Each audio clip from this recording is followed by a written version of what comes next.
Alright, so we're out here working on the transmission for the Blazer.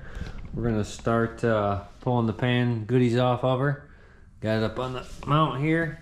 Get into it and see how she looks in there.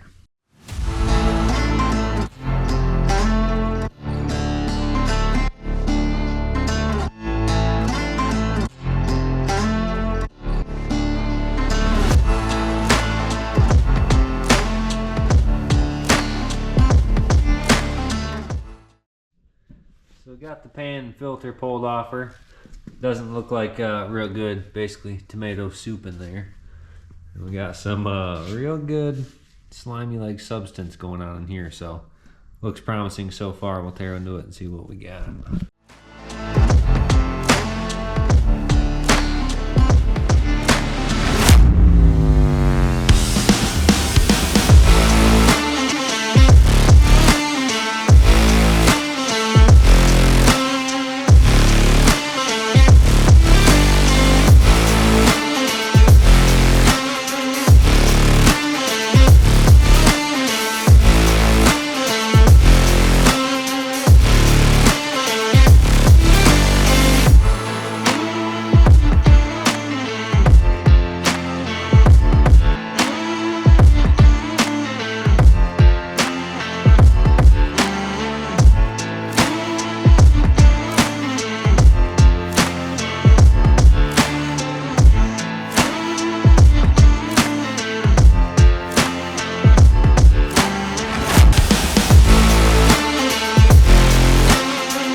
Alright, well, we got all the innards taken out of her. Took the pump apart. A little bit of wear inside of it. Not great, not horrible. And then we found the back bushing to be wearing pretty bad here. Definitely needs replaced. Case was alright though. No damage inside there where she was living, so that's good news. But got it all tore down, so I'll get back to you after this.